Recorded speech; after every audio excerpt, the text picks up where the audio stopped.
안녕하세요. 오늘도 사연살롱을 찾아주셔서 감사합니다. 최근에 돌싱이 된 여성이에요. 눈먼 아버지 눈뜨게 하려고 공양미 300석의 인당수에 빠진 심청이 다들 아시죠? 얼마 전까지만 해도 저는 심청이가 된 심정으로 살았어요. 가난한 친정 형편 때문에 떠밀려 했던 결혼 생활 동안 제 몸과 마음이 완전히 망가져 버렸거든요. 모든 일이 다 그렇겠지만 결혼 생활은 시작하는 것보다 끝내는 게 더 어렵더라고요. 사는 동안 여러 가지가 얽혀버려서 끊어내는 게 쉽지 않아서 그런 것 같아요. 게다가 제 경우는 친정까지 얽혀서 더더욱 그랬죠. 저희 아빠는 가난한 소장농의 아들로 태어났어요. 구구단을 외우기 전부터 소염을 먹이고 논일이며 밭일로 몸이 다져진 아빠는 중학교를 졸업하자마자 서울로 상경했어요. 가난한 집안의 6남매 중 넷째로 태어나 부모님 관심도 못 받고 공부머리도 없던 터라 일찌감치 공부를 포기하고 돈벌이에 나선 거였어요. 어차피 집안 형편이 어려워서 누구 하나 아빠의 서울행을 막은 사람은 없었어요. 그저 없는 살림에 입 하나 줄어드는 게 반가웠을지도 모르죠. 당시만 해도 아빠는 서울만 가면 일자리 구하는 건 식은 죽 먹기라고 생각했지만 막상 서울역에 내려보니 현실은 완전히 달랐어요. 서울 오면 연락하라고 큰소리치던 사촌형은 산동네 사글세 단칸방에서 5 식구가 사는 처지여서 그 집에 얹혀 사는 건 애초에 불가능했거든요. 그래서 하루빨리 일자리를 얻어야 했지만 나이도 어리고 가방끈도 짧은 아빠를 선뜻 받아주는 곳은 없었어요. 결국 아빠가 일할 수 있는 곳은 막노동판이나 공장, 중국집 배달 같은 3D 업종들 뿐이었죠. 그래도 그때는 그게 어디냐 싶었대요. 잘 곳과 먹을 것만 책임져 주는 곳이면 어디든 들어갈 생각이었다더군요. 중국집 배달원으로 2년을 살고 이후엔 을지로에 있는 자동차 부품 공장에 들어가 본격적으로 기름밥을 먹게 되었어요. 노동시간에 비해 버는 돈은 박했지만 그래도 천성이 부지런하고 꾀부릴 줄 모르는 성격이라 일도 금방 배우고 자리도 금방 잡았어요. 그러다 갓 20이 넘은 나이에 같은 옷공장에서 일하던 여자를 만나 이른 결혼을 하게 되었죠. 그리고 이듬해 봄에 아들을 낳았는데 태어난 지 반년도 안 돼서 며칠 고열에 시달리다 세상을 떠났대요. 사람이 죽고 사는 건 하늘에 달린 일이라고 하지만 아빠는 첫 아이의 죽음이 가난 때문이라고 생각했어요. 그래서 그때부터 미친 듯이 돈을 버는데 열중하게 되었죠. 하루아침에 자식을 잃은 아내 마음은 나 몰라라 하고 말이죠. 결국 첫 번째 부인과는 얼마 안 가 이혼을 했어요. 그러다 30이 다 된 나이에 근처 백반집에서 일하던 저희 엄마랑 결혼을 했고 그해 겨울에 저를 낳으셨대요. 서로 죽고 못 살 정도로 사랑을 해서 결혼을 한 건 아니었어요. 엄마는 한겨울에도 얇은 점퍼 하나로 버티고 먹는데도 늘 돈을 아끼던 아빠가 가여워서 불쌍한 이 남자를 자신이 구원해 줘야겠다 생각했었대요. 아빠는 아빠대로 착하고 순박한 이 여자라면 불평 없이 가난한 살림도 꾸려줄 거라 믿은 거예요. 서울 하늘 아래 비빌 언덕 하나 없던 저희 부모님은 서로를 의지하며 타양살이를 견뎌나갔어요. 우리 세 식구 사는 것도 빠듯한데 툭 하면 시골에서 아빠 형제들이랑 친척들이 줄이어 올라와 우리 집 단칸방에서 지내다 가곤 했어요. 아빠는 그땐 다들 그렇게 살았다고 하지만 제 주변 친구들 중에는 그런 집은 없었어요. 우리 집이 좀 별난 편이었죠. 얼굴도 모르는 친인척들이 저희 집에 찾아와 생활들 하는데도 엄마는 단 한 번도 얼굴을 찌푸리거나 타박한 적이 없었어요. 예전에 아빠가 처음 서울에 올라왔을 때도 친척한테 신세를 졌으니 이제는 우리도 그때 받은 도움을 갚는다 생각하면 된다고 말씀하셨죠. 저희 집을 드나들며 서울에 정착한 친척들이 하나 둘 늘어가는 사이 우리 집 형편도 조금씩 나아지기 시작했어요. 제가 국민학교 4학년이 되던 해 저희 가족은 단칸방을 떠나 방이 2개 있는 집으로 이사를 하게 되었죠. 난생 처음 내 방을 갖게 됐다는 생각에 저는 밤잠을 설칠 정도로 기뻤어요. 하지만 새 집으로 이사를 한 지 일주일도 안 돼서 시골에 있던 막내 고모가 저희 집에 온 거예요. 서울에서 직장에 다닐 거라면서요. 그날부터 저는 고모랑 방을 같이 쓰게 되었어요. 고모는 말도 많고 욕심도 많은 사람이었는데 우리 집에 있으면서 일어난 일들을 시골집에 고스란히 고자질하곤 했죠. 그리고 제가 알지 못했던 아빠 얘기도 많이 들려주었어요. 아빠가 저희 엄마를 만나기 전 결혼을 했던 사실과 그 사이에 아들이 하나 있었다는 얘기까지 모조리 다요. 그때 그 애가 죽지만 않았어도 우리 오빠가 니네 엄마랑 결혼할 일은 없었을 거야. 그랬다면 희준은 세상에 태어날 일도 없었겠지.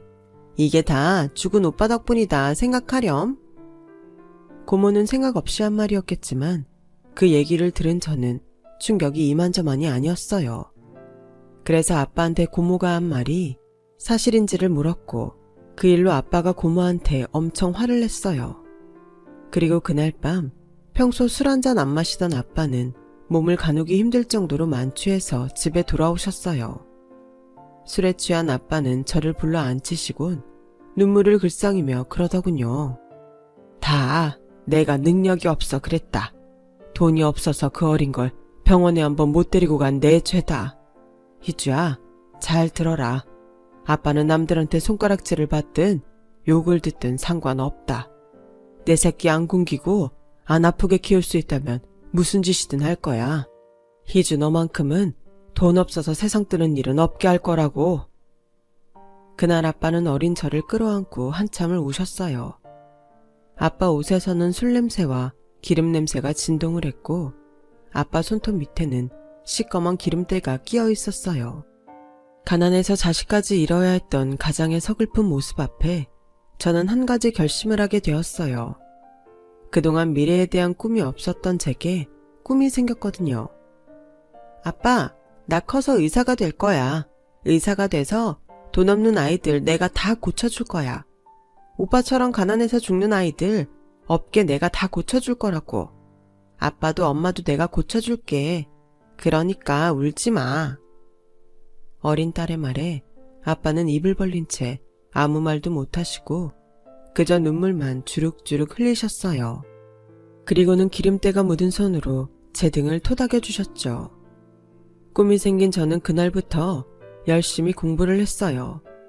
어떻게 공부해야 의사가 되는지는 몰랐지만 아무튼 공부를 잘해야 한다는 건 알고 있었거든요. 중학교에 들어가고부터는 단 한 번도 1등을 놓친 적이 없었어요.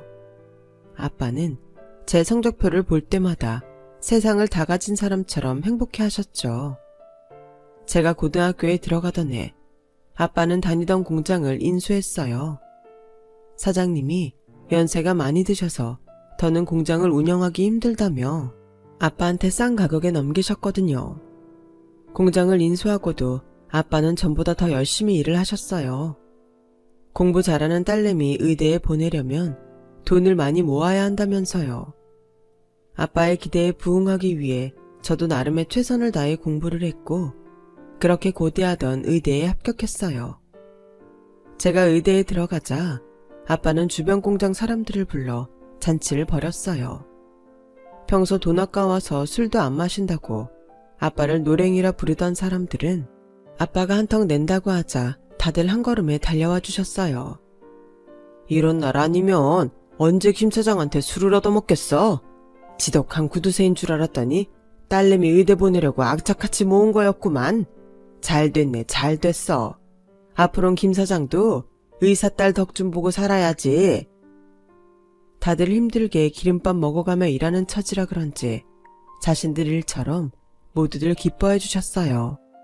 그동안 배움이 짧아서 기죽고 살던 아빠는 의사 딸을 만들었다는 생각에 감정이 복받쳤는지 눈시울이 붉게 물들어선 연신 웃으시더군요. 하지만 그런 기쁨도 잠시. 의대에 들어가기도 힘들지만 졸업하는 건 더더욱 힘들더라고요. 힘들어서가 아니라 학비 때문에요. 돈 없는 집 자식들은 의대에 다니지 말라는 건지 등록금 고지서를 받을 때마다 한숨이 나올 지경이었죠. 바쁜 시간을 쪼개서 과외도 여러 개 하며 돈을 벌어댔지만 학비를 내기엔 턱없이 부족했어요. 아빠는 등록금 걱정 말라고 하시지만 저희 집 사정 뻔히 아는데 어떻게 걱정을 안 할 수 있겠어요. 거기다 날이 갈수록 공장 사정도 안 좋아져서 아빠 공장 주변에도 하루가 멀다 하고 공장들이 하나 둘 문을 닫는 판이라서 걱정은 더했죠. 아마 그때부터였던 것 같아요.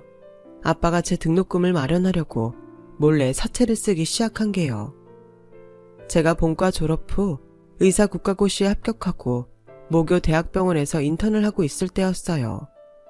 눈코 뜰 새 없이 바쁜 일상을 보내고 있는데 병원으로 누가 찾아왔더라고요. 딱 봐도 무슨 일을 하는 사람들인지 알 것 같았어요. 조폭 영화에서 흔히 보던 일수 가방을 겨드랑이에 낀 남자는 저희 아빠 이름을 대고는 아빠가 빌린 돈 액수를 말해줬어요. 우리가 미쳤다고 그깟 쓰러져가는 공장 보고 돈 빌려줬겠어요. 우리도 돈 나올 구석을 보고 돈 빌려줍니다. 이 병원 의사라면서요. 의사식이나 되면서 하나뿐인 아버지를 빚쟁이들한테 시달리게 하면 돼요. 길게 말 안 합니다. 이달 말까지 정리 좀 해주세요. 사채업자가 다녀가고 얼마 안 돼서 아빠가 전화를 했더라고요. 아빠가 알아서 처리할 테니까 저는 걱정하지 말라고 하시는데 솔직히 불가능하다는 걸 알고 있었어요. 아빠도 더는 해결할 능력이 안 되니까 사채업자들이 저를 찾아온 거 아니겠어요?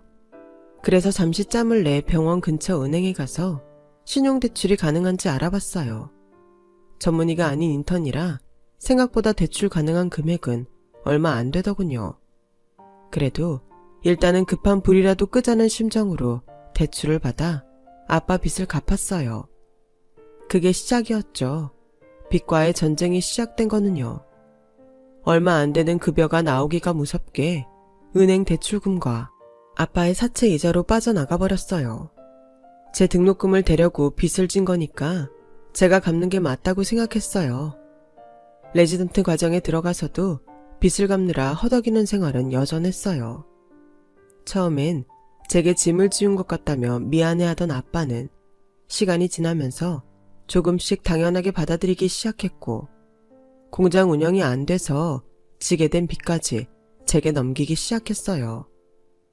돈 없는 아이들을 살리겠다고 의사가 되고자 했던 저는 어느새 아빠 빚을 갚기 위해 의사가 된 것처럼 그렇게 바뀌게 되었고 그러다 결국 빚에 팔리듯 결혼까지 하게 되었어요. 하루는 아빠가 병원까지 찾아와 선자리가 들어왔다며 선을 보라고 하시더라고요. 아빠, 지금 내가 그럴 처지야? 당장 갚을 돈이 태산인데 무슨 선이야. 그런 소리 할 거면 돌아가. 우리 공장에 하청주는 회사 사장 아들이야. 인물도 좋고 사람도 좋대. 학벌은 너보다 좀 떨어지지만 학벌 보고 살 건 아니잖아. 그쪽에선 너만 좋다면 혼수고 예단이고 하나 필요 없다고 하더라. 원래 의사들은 결혼할 때 열쇠 3개는 받고 한다잖아. 명색이 너도 의사인데 돈 없다고 고개 숙일 필요 있겠니? 그러니까 아빠 얼굴을 봐서라도 한번 만나보기라도 해. 아빠가 정확히 말은 안 했지만 당장 하청을 못 받으면 문을 닫아야 하는 처지라서 아빠한테는 제 결혼이 무엇보다 절실한 거였어요. 이제는 어디서 돈도 빌릴 수 없고 일감까지 떨어지면 온 식구가 손가락 빨고 살아야 할 판이었으니까요. 이런 처지를 모르는 게 아니라서 울며 겨자 먹기로 산자리에 나갔어요. 남자는 인물도 좋고 일단 저한테 호감이 있는 것 같더라고요. 비록 돈 때문에 등 떠밀려 나온 자리였지만 맞선 상대가 별로였다면 일찍 자리에서 일어났을 거예요. 그런데 이 남자는 있는 집 자식임에도 사람한테 상냥하고 착한 것 같더군요. 솔직히 이런 자리에 나오기 싫었죠. 미안해요. 저희 아버지가 돈은 좀 가지고 계신데 자식들 학벌이 다들 엉망이라 어디 가서 자식들 얘기 나오면 길을 못 펴시거든요. 형이랑 누나는 이미 시집 장가를 가서 어쩔 수 없고 대신 막내 아들만큼은 짝으로 사짜 며느리를 얻으시겠다고 이 난리를 피우시네요. 처음 만난 자리에서 이런 얘기를 하다니 꽤 솔직한 사람 같았어요. 솔직히 아버지한테 등 떠밀려 선자리까지 나온 거라서 별로 기대 안 했어요. 그냥 시간이나 때우다 돌아가려고 했거든요. 근데 희주 씨 보고 마음이 바뀌었어요. 괜찮으면 나랑 결혼을 전제로 만나보지 않을래요? 전 희주 씨가 마음에 듭니다. 순간 내 앞에 앉아있는 남자를 보면서 어쩌면 저 사람이 지긋지긋한 생활에서 나를 구원해줄 사람인지도 모르겠다는 생각이 들었어요. 아빠 말대로 다른 의사들은 열쇠도 몇 개씩 받고 결혼한다는데 나라고 그러지 말라는 법도 없다는 안일한 생각까지도 들었고요. 악마의 속삭임은 내가 가장 약해졌을 때 다정하게 다가온다고. 그때 상황이 딱 그랬어요. 결국 저는 현실 도피를 위해 맞선남과 몇 달간의 연애 끝에 결혼을 했어요. 제 손으로 지옥 문을 열고 스스로 지옥에 들어간 셈이었죠. 결혼을 하면서 시댁에서 저희 집 빚을 모두 갚아주었어요. 혼수며 예단도 시아버지께서 미리 돈을 보내주셔서 그 돈으로 했고요. 부잣집으로 시집간다는 말에 아빠 형제들은 어떻게든 연줄을 대서 자신들도 콩고물을 얻어먹으려고 난리도 아니었어요. 우리가 힘들 땐 연락도 않고 발길도 끊던 사람들이 말이에요. 힘들 때 진짜 내 사람이 가려진다고 긴 세월 동안 저희 집을 거쳐간 사람들 중에 저희가 힘들 때 도움을 준 사람은 단 한 명도 없었어요. 그런데 부자 사위를 얻는다니까 다들 하루가 멀다 하고 저희 집을 찾는 걸 보니 가증스럽더군요. 그런 사람들 앞에서 아빠는 오랜만에 어깨에 힘을 주더군요. 그래, 이렇게라도 사람들 앞에서 우리 아빠 길을 세워줄 수 있으니 다행이다 생각했어요. 신혼생활은 시댁에서 마련해준 42평 주상복합 아파트에서 시작했어요. 저희 병원 근처라서 출퇴근도 편하고 무엇보다 전망이 좋았어요. 태어나서 처음으로 이런 고급스러운 집에서 살게 된 저는 한동안 이게 꿈이 아닐까 하는 생각을 하곤 했어요. 딱히 귀찮게 하는 시댁 식구도 없고 남편 역시 저의 바쁜 병원 생활을 이해해줘서 걱정할 게 없었어요. 그런데 제가 모르는 사이 뒤에서는 많은 일들이 벌어지고 있었더라고요. 저는 그걸 까맣게 모른 채 그저 내 남편이 나를 많이 아끼는구나 하고 착각을 했지 뭐예요. 아내가 예쁘면 처갓집 말뚝만 봐도 절을 한다고 제 남편은 저보다 제 친정을 살뜰히 돌봤어요. 명절이나 부모님 생신뿐만 아니라 툭하면 제 친정을 찾곤 했거든요. 부모님 용돈도 잘 챙기고 아빠 공장 문제로 집안에 목돈 들어갈 일이 생기면 제가 말하기도 전에 자기가 먼저 친정에 돈을 보내드리곤 했어요. 남편이 이렇게 제 친정에 잘하니까 저도 시댁에 잘하게 되더라고요. 레지던트 과정을 끝내고 전문의가 되자마자 그동안 저희 집 사정을 봐주신 시부모님께 종합검진을 해드렸어요. 없는 거 없이 잘 사시는 분들께 건강보다 더 필요한 건 없겠다 싶었거든요. 거기다 시부모님을 통해 지인분들이 저희 병원에 입원했다는 소식을 접하면 바빠도 가서 찾아뵙고 담당의한테 부탁 인사도 드리곤 했고요. 의사며느리 둔 덕을 톡톡히 보시도록 제 나름대로 최선을 다했어요. 가끔은 어머님 개모임에도 따라가 얼굴 마담 노릇을 하기도 했어요. 의사며느리 둔 시어머니를 돋보이게 하기 위해서였죠. 제 성격에는 전혀 어울리지 않는 행동이었지만 시댁에 고마운 마음을 갚는 심정으로 했어요. 정작 저희 부모님이 어떤 일을 당하고 있는 줄도 모른 채 말이죠. 어릴 땐 입상 고모가 한심하게만 보였는데 이번 일에 있어서는 고모의 고자질이 큰 도움이 됐어요. 고모부랑 싸우고 한동안 저희 친정에 가 있던 고모는 제 남편이 집에 와서 벌인 짓들을 알려주었거든요. 예, 난 네가 부잣집에 시집갔다고 해서 얼마나 좋았나 몰라. 그런데 오빠랑 올키가 사위한테 그런 대접을 받고 사는 줄 알았으면 네 결혼 도시락을 싸들고 다니면서 말렸을 거다. 세상에, 아무리 지가 돈이 있어도 그렇지 어떻게 장인한테 무릎 꿇으란 소리를 할 수가 있어? 고모, 지금 뭐라고 그랬어? 그이가 아빠한테 무릎을 꿇으라고 했다고? 좀 자세히 얘기 좀 해봐. 그동안 남편이 제 친정을 자주 찾았던 건 사위로서 저희 부모님을 챙기기 위해서가 아니었어요.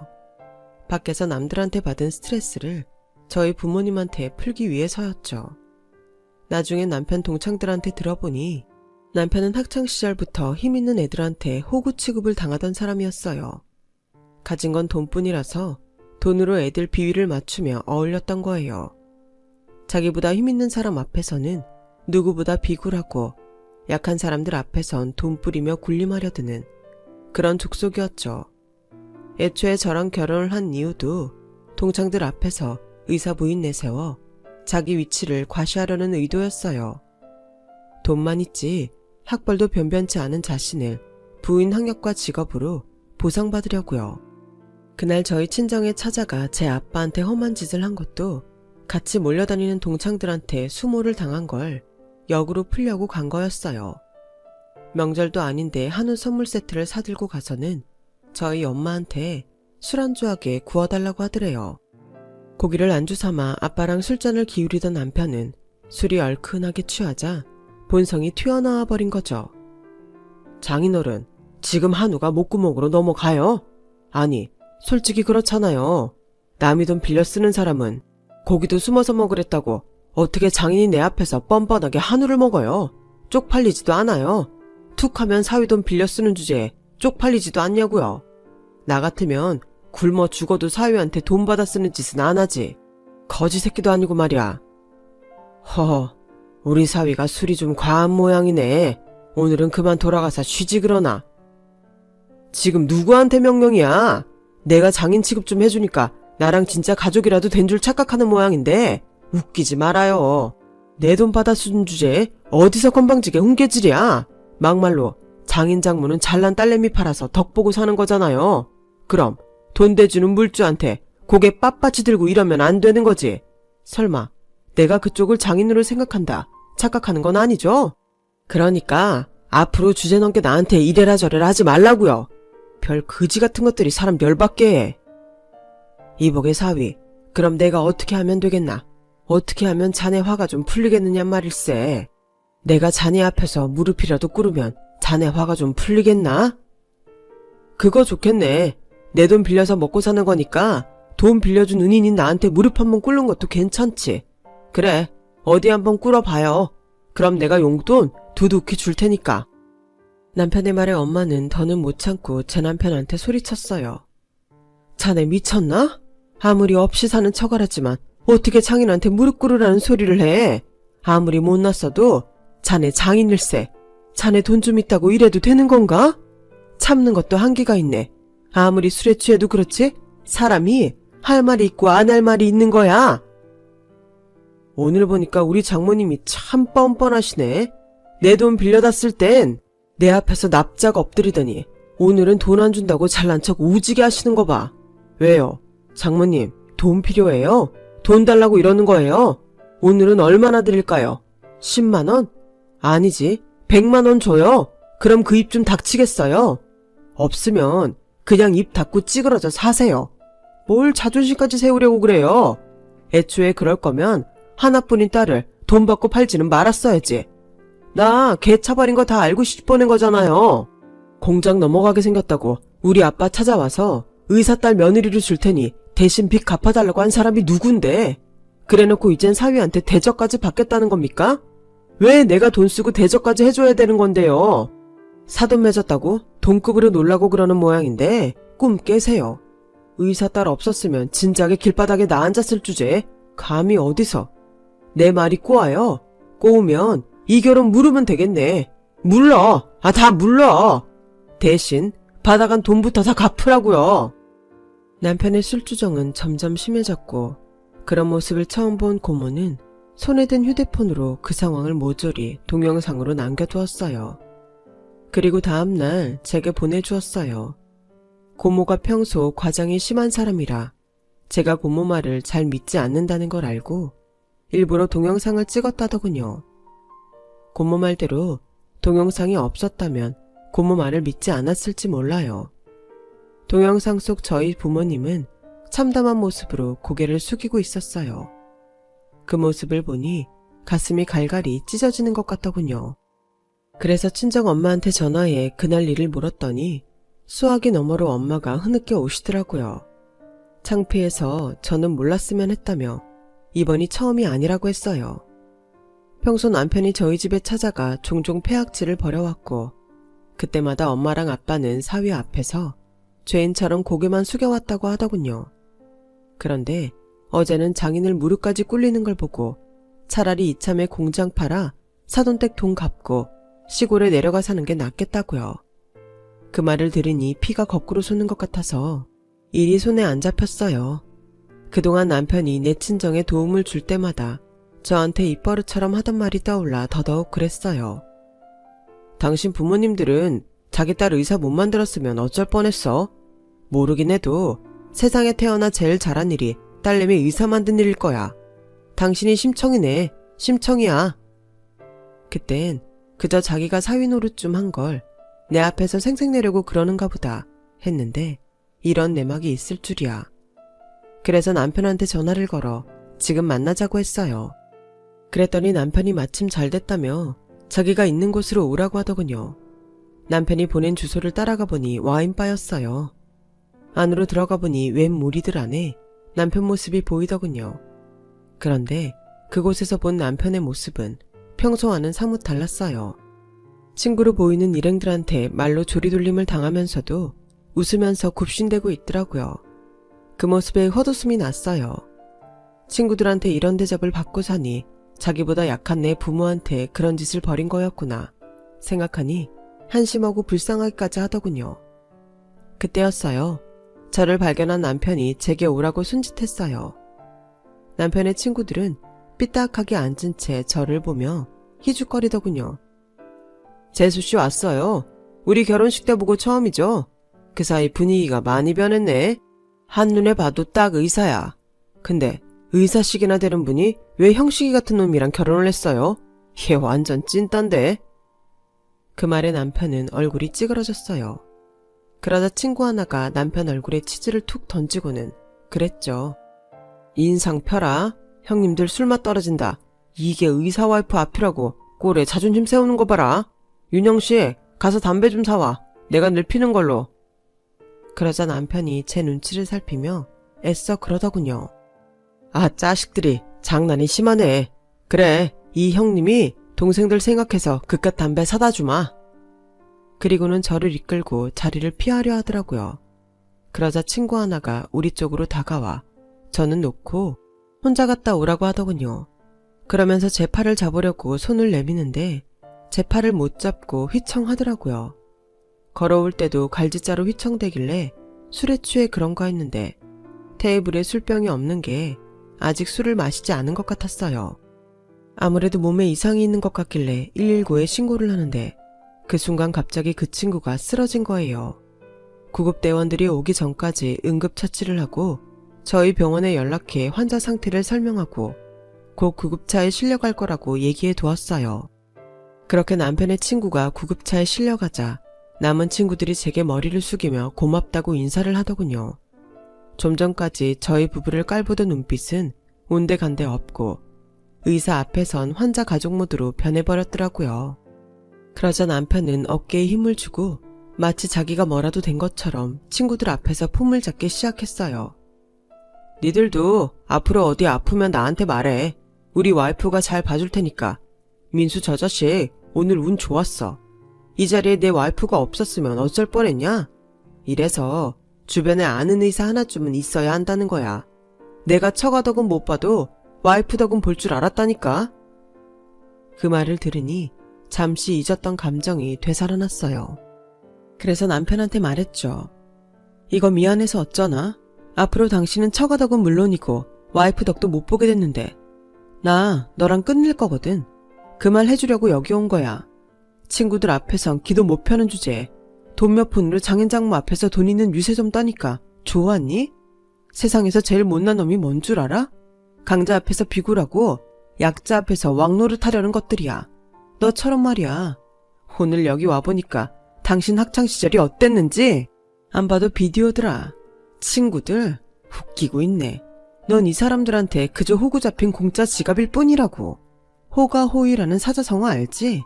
당신이 내 등에 타고 사람들 앞에서 대접 좀 받아보려고 하는 모양인데 꿈 깨셔. 내가 누굴 등에 태우고 다닐 성격이 아니거든. 특히 너 같은 머저리 같은 놈은 억만금을 줘도 안 태워. 왠지 알아? 너 때문에 나까지 똥값 취급을 당하게 되니까. 안 됐다. 친구도 돈으로 사고 와이프도 돈으로 사려고 했는데 이거 저거 다 안 됐으니 말이야. 네가 우리 아빠한테 빌려준 돈은 내가 다 갚아줄게. 대신에 그간 네가 내 부모한테 했던 짓에 대한 정신적 피해 보상은 제대로 쳐서 받을 테니 각오 단단히 해. 아, 혹시나 해서 하는 말인데 우리 부모님 찾아뵙고 사과하겠다는 개소리는 집어치우는 게 좋을 거야. 그 사과 받을 생각 없거든.